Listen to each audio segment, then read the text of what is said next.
You feel like there's a black hole in your chest you're being sucked into, and you're suffocating, unable to breathe. That's what it felt like, at least to us, and I'm sure some version of that feels that way to you. The anger, the pain, the depth of a loss that's so profound.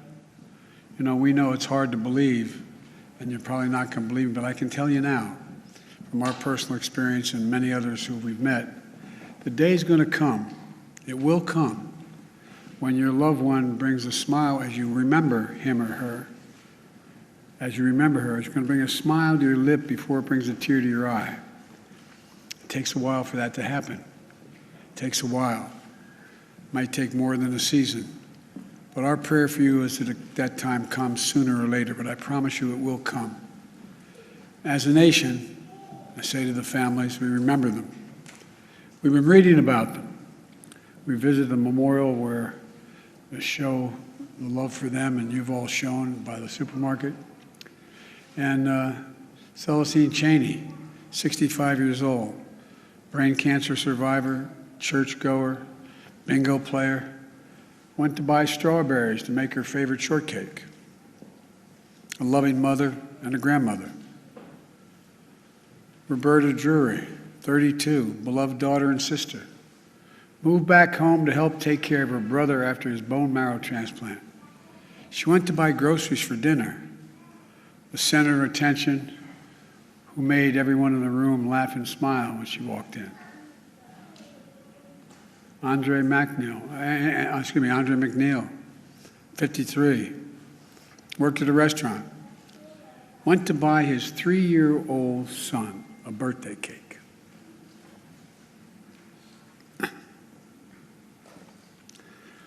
His son's selling a birthday, asking where's daddy.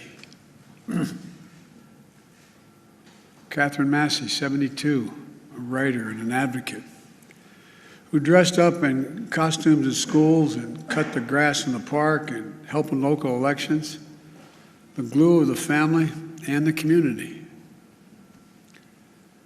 Marcus Morrison, 52, school bus aide, went to buy snacks for a weekly movie night with the family, survived by his wife and 3 children and a stepdaughter, the center of their world.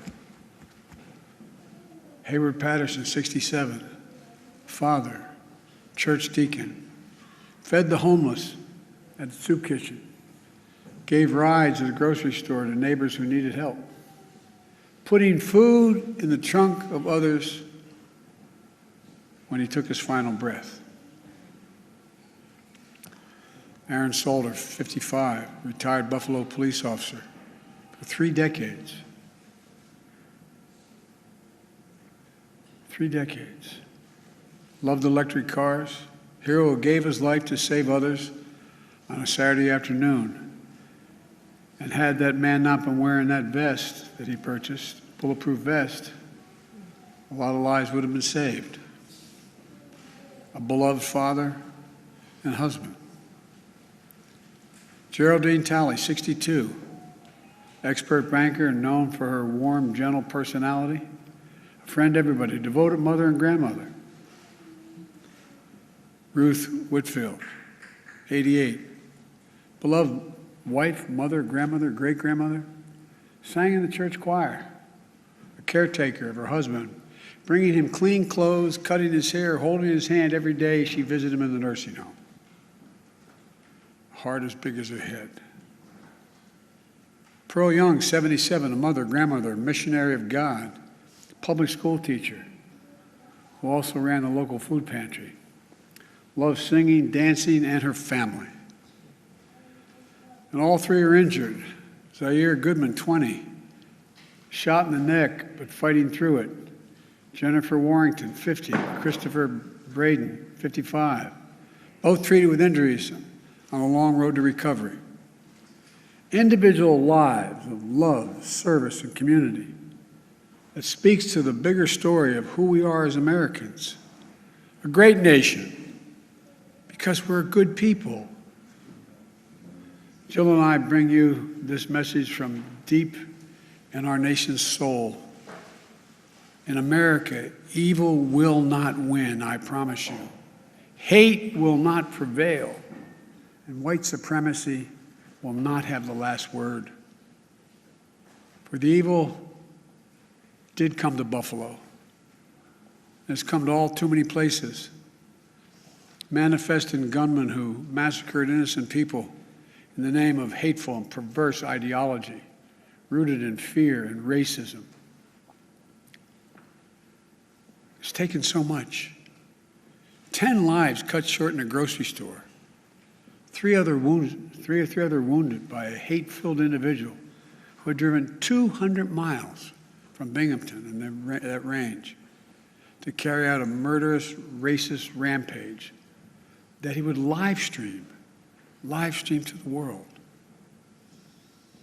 What happened here is simple and straightforward. Terrorism.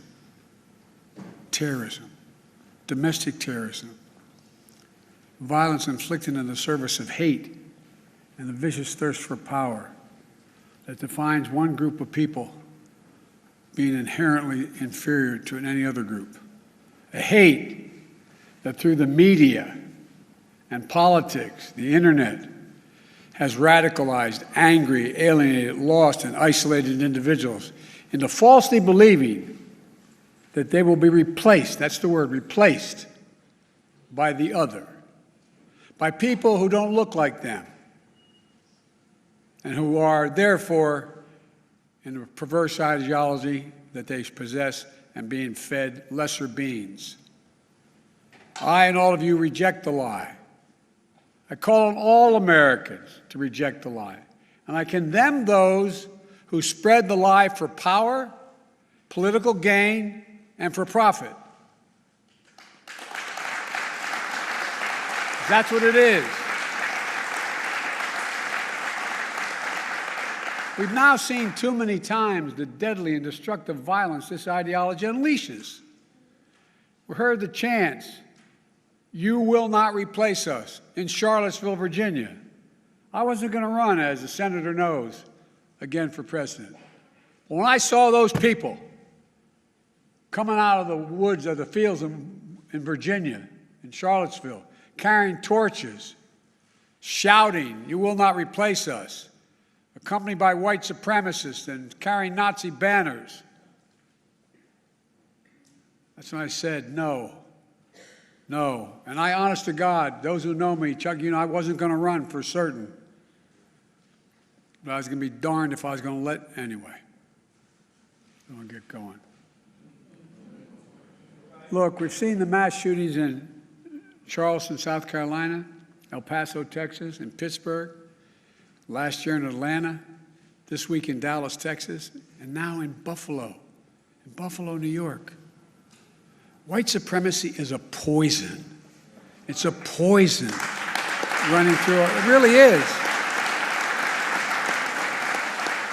Running through our body politic. And it's been allowed to fester and grow right in front of our eyes.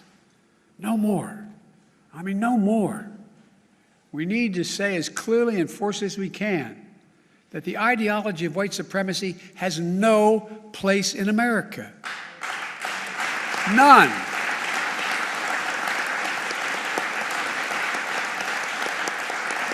And look, failure for us to not say that, failure in saying that is going to be complicity. Silence is complicity. It's complicity. We cannot remain silent.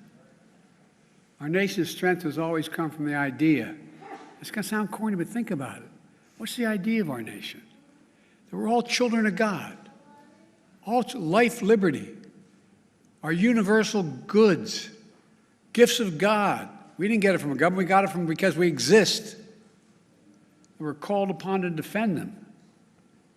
The venom of the haters and their weapons of war, the violence and the words and deeds that stalk our streets, our stores, our schools. This venom, this violence cannot be the story of our time. We cannot allow that to happen. Look, I'm not naive. I know tragedy will come again. It cannot be forever overcome. It cannot be fully understood either. But there are certain things we can do. We can keep assault weapons off our streets. We've done it before. I did it when we passed the crime bill last time, and violence went down, shootings went down. You can't prevent people from being radicalized to violence, but we can address the relentless exploitation of the internet to recruit and mobilize terrorism. We just need to have the courage to do that, to stand up. Look, the American experiment in democracy is in a danger like it hasn't been in my lifetime. It's in danger this hour. Hate and fear are being given too much oxygen by those who pretend to love America, but who don't understand America. To confront the ideology of hate requires caring about all people, not making distinctions. Reverend, the Scripture is seeing that we're all part of the divine.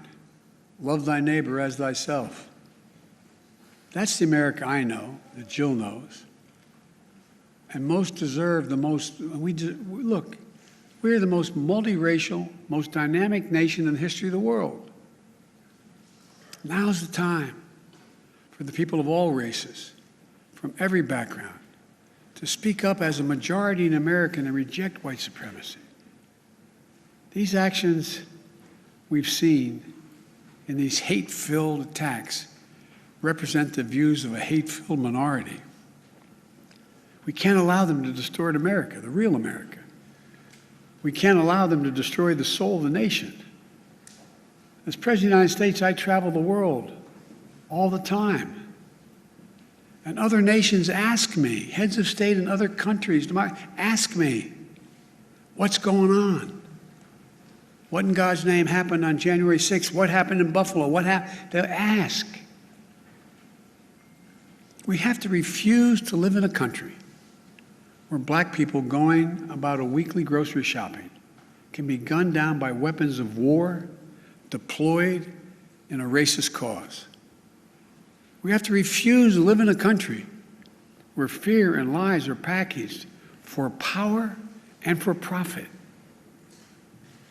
We must all enlist in this great cause of America. This is work that requires all of us, presidents, politicians, commentators, citizens. None of us can stay in the sidelines. We have to resolve that here in Buffalo, that from the tragedy, this tragedy will come hope and light and life. It has to. And that on our watch, the sacred cause of America will never bow, never break, never bend. And the American we love, the one we love, will endure. So to the families, from your pain, may we find purpose to live life worthy of the loved ones you lost. From a hymn based on the 91st Psalm that's sung in my church, may he raise you up on eagle's wings and bear you on the breath of dawn, make you to shine like the sun, and hold you in the palm of his hand. That's my wish for us. We can do this if we resolve to do it. If we take on the haters and those who don't even care, it's just about profit and politics. May the soul of the fallen rest in peace and rise in glory. And may God guide the United States of America, now and always. To the families, as my grandpop used to say when I walked out of his home in Scranton, he'd say, "Joey, spread the faith." And my grandma would yell, "No, Joey." He'd say, "Keep the faith." And my grandma would say, "No, Joey, spread the faith." We're thinking of you. Hold on to each other tightly. Stick together. You'll get through this. And we'll make Buffalo and the United States a better place to live than it is today.